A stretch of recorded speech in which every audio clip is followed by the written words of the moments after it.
Today on the channel, we're welcoming a behemoth of an unboxing and overview.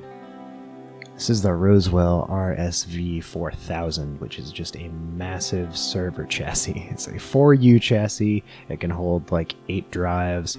It has 3 5.25 bays. Well, and it's massive. It's a server chassis, so that's kind of what you expect. This is going to be part of a new NAS build that I'm ultimately going to be doing on the channel. So buckle up, here we go. First I had to get it out of the box, which was no easy feat, as you see from this nice overview here. It's a box, and then you open it.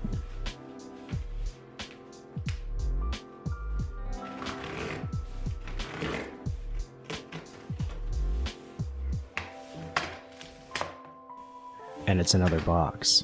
And honestly, I'm sorry for this camera angle, but quite frankly, it was nearly impossible to get it entirely in the shot without basically hanging my camera from rafters.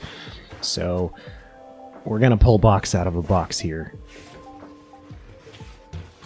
and then we'll continue with the review. So now we've got the box out of the box, and we are now actually opening the box to get to this case. It's not as heavy as some of the server chassis that I've dealt with in the past, but is still no lightweight. And here we are, we're gonna heave it out. Let's see what we've got.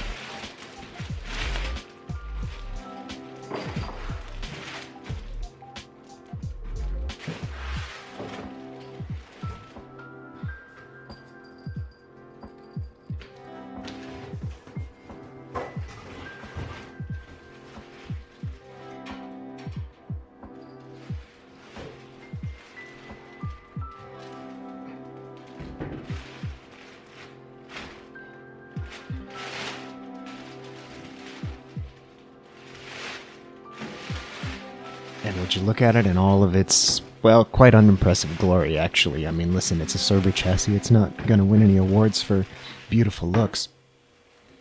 But it's very functional, and we'll get to that in a minute. So first, let's peel off this tiny little protective film over this keyhole. Strange, but sure, okay. Obviously, this is a server chassis. It comes with keys, and that opens the lock, which also reveals, well, a slightly sort of offset drive thing. Yeah, some shipping damage may have occurred. That's fine.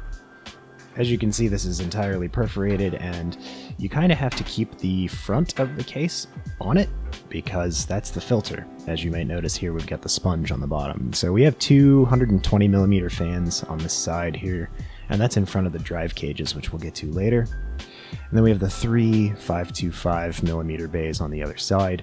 You could put more hard drives in this if you wanted, if you had some adapters, but it comes with 8 internal bays. So, and then we have some tiny power button and some status lights and a reset button, and then 2 USB ports. Nothing too much to write home about, but it is enough to get the job done. The one thing it doesn't have on the front here that a lot of servers do have nowadays is a VGA port, which I was kind of, I was missing it, but obviously this is like the cheapest 4U case that you can really get on the market. So let's be honest, we're not looking for anything amazing here. Now we're moving around to the back of the unit real quick to just take a look at what we've got here.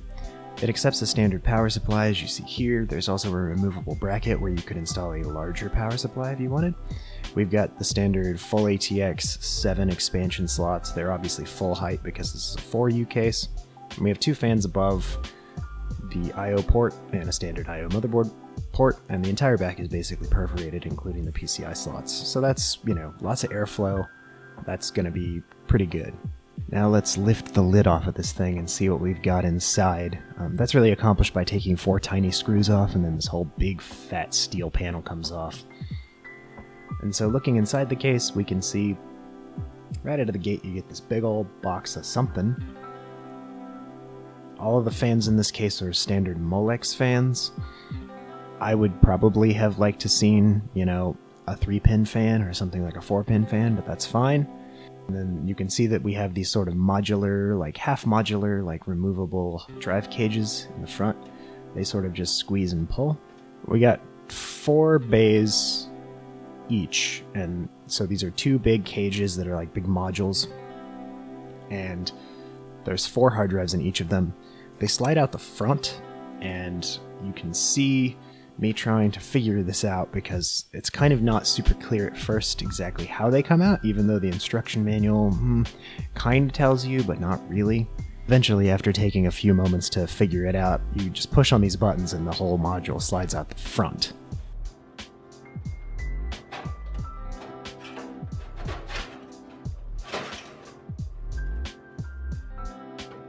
So then we have the module. And you can see that the fan stays attached, and then there's the 4 drives in it. This doesn't really work out so well because it doesn't really have a backplane, so it's going to be a lot of unplugging hard drives if you need to slide this module out, so I'm not super clear as to how that's really all that helpful. I suppose you could pull the entire module out and put drives in it and then put it back in, and it's really not going to be all that helpful in the long run, if we're being honest. So we'll see how that ends up going. It slides back in and clicks into place really nicely. I was kind of surprised by this because it doesn't really look all that fancy or expensive. It looks pretty cheap, but it works, so I'm not going to fault it. So then I alluded to that box of parts, so we're going to go ahead and take a look at that now. You get a ton of bolts, which is pretty obvious. Motherboard standoffs, because none of the motherboard standoffs are populated. You get a case speaker. When is the last time you saw one of these freestanding like that? Hilarious, right? So that goes straight in the garbage because no one cares about it. Obviously the manual that was entirely unhelpful. And then we also have an immense amount of these like things that I wasn't really sure what they were for at first, but eventually I figured out these are the rails that you attach to a drive. So they're the same rails used by the modules. They snap into those little buttons that I showed earlier. So you put these on the side of a disk drive or like some sort of hard drive adapter, and you can snap them in and out of the actual bays on the case. Pretty simple. Once again, it's a very straightforward design. Nothing too fancy, but you know, simplicity is key here. It is a server chassis after all, so let's be honest.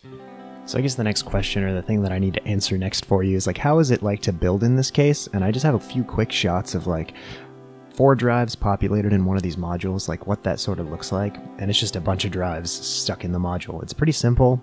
It went together really easily, and of course, because it's so massive, and because I've been really used to working in tight spaces, it really was pretty much a joy to work inside this chassis.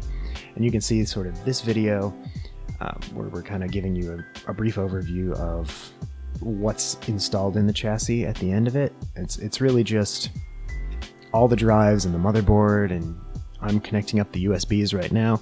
The USBs were kind of weird, and it's just because I guess they're old, and this case hasn't really been updated in a long time, so it was kind of a finicky thing to like get the hang of, but everything plugged in exactly as a front panel in USB would normally once you understand how to read it.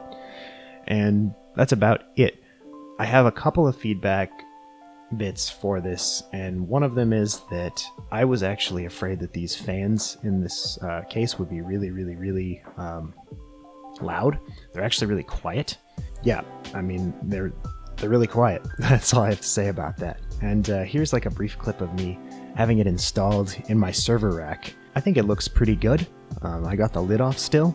I will say this, because this doesn't have hot swap bays in the front and you're gonna have to pull the server out, I did buy some rails, and I'll have those linked in the comment section below, which rails I bought. And they're not the best rails, but they are cheap. And they worked once you kind of finagle them. They required a little bit of finagling. If someone really wants me to make a video of how I did install the rails, I can probably do that. But ultimately, like, really it's just you can pull the server out, you can slide it all the way back in, and it's great. Like, I really enjoy it, yeah. So that's about all I had for this. This case is actually really good for what it is. You're going to see more of this case in my NAS build video, which is coming up later on the channel. And I think that's about all I had for it. It's a good one. If you're looking for a cheap 4U case that can hold a ton of drives, and you're kind of okay with giving up some of the comforts of things like removable drive bays that are easy to get a hold of and things like that, this is the case for you. If you want something more convenient, you could still get the Rosewill version. There's like an L4V model, I believe, which has hot swap bays in the front instead of these removable drive cages, and that might be more your speed. it's just a bit more expensive. So I'll have a link for that case, plus this case and the rails that I used in the description below. And that's about all I had. Thanks for watching. Questions, comments, leave those below.